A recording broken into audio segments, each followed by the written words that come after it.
millions of people affected by this, millions. So again, I'm not a person that feels sorry for myself, because I've always known that you can, if you just look around the world, look at what's happening around the world, look in what's happening in other countries, where there's not systems that's put in place to protect people as much. You know, people haven't got clean drinking water. If you look around the world and you see how people live their day-to-day lives, you can't feel sorry for yourself. You know, it's almost disrespectful to feel sorry for yourself in any situation where you've had the opportunity to have clean drinking water, you've had the opportunity to laugh and joke with your family, you've had the opportunity to live in a clean household, you know, experience things like going on holiday. You still experience. That's why every single moment in my life that I experience something, you know, happy or something good, I'll take it in with full effect.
Povetkin, if he needs me, I'll come and help with my flight to Russia.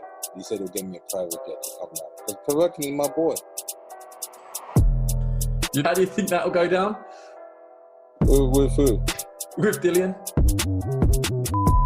I don't care. You don't want to stay loyal and not help out the opponent and look after the Brit. The Russian has already spoke to me. Said, listen, when it's time, I'll send a plane to pick you up, and then you can come and help me train. I'm like, yeah, I'm down for that.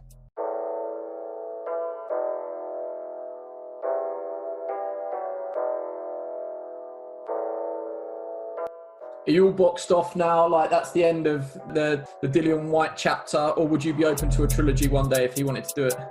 I'm open to any fight. As long as I can lace up the gloves, I'm ready to rock and roll anytime.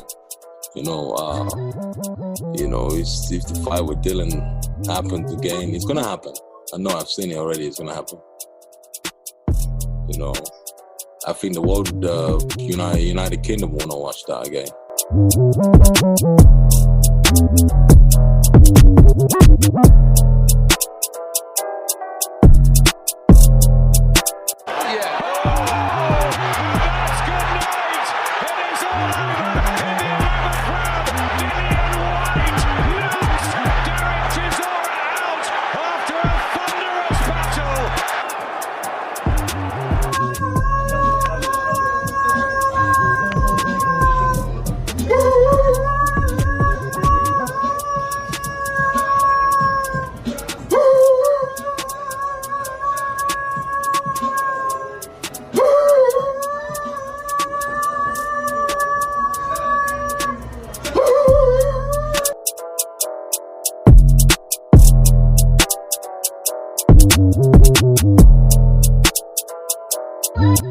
But yeah, he had so much going on.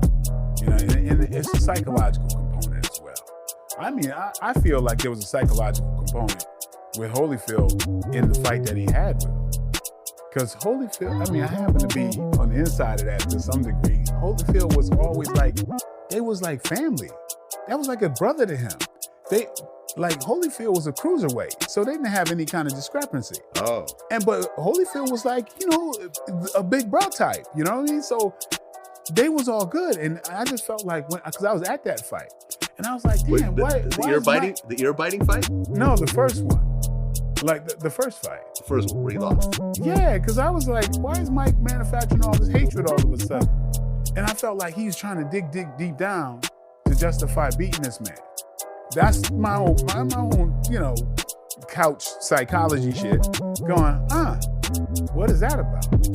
Because, I always looked at Tyson as somebody who looked up at father figures, man. He was always, this guy was full of love. Like, how when he was with Customato, he emulated Customato. He acted like him. When he was, he looked up to Jim Jacobs and all this. And then when he got around Don King, he started being political, and nigga was every third word out of his mouth, just like Don King. Goes into prison, comes out with 2 father figures tattooed on him. Holyfield was a family type of figure. Like, he was cool with him, right? So, when Holyfield was going, I don't know why Mike is saying this, and I was like, And then the third round, I remember watching that. I was like, the third round, Mike, because of course I studied the hell out of this dude, right? All of a sudden, on the third round, Mike heard something that he never heard in his whole career. Everybody started chanting for the other dude. And I felt like Mike stopped fighting. Huh.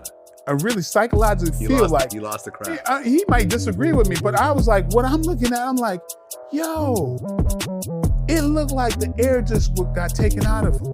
And I'm like, Holyfield is a counter fighter to his heart. Why are you not faking this man? Let him throw his counter and get him.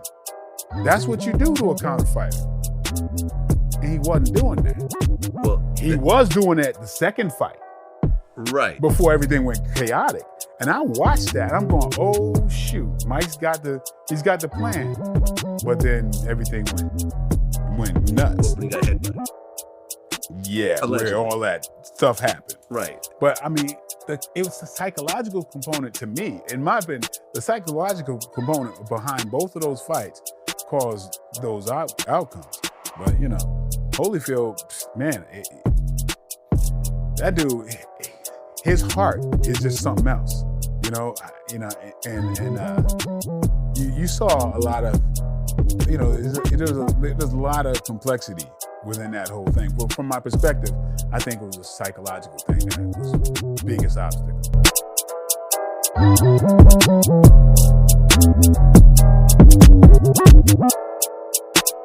Holyfield thing between you and him gonna happen?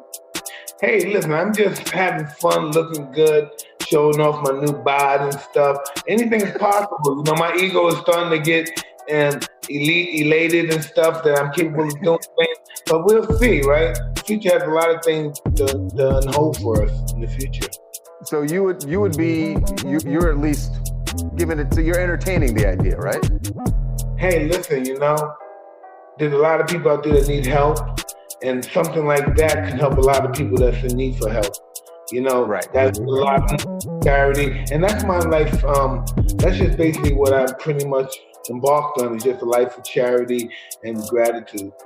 Listen, I don't know if me and Van was going to get in the ring or something like that. That would be awesome for charity too. Can you imagine that me and him going in the ring together, arch enemies, quote, so to say, doing it for the humanity of people and people less fortunate than ourselves? What would that be like? That is something that's never been done with any entertainer or any sports figure in the history of entertainment and sports.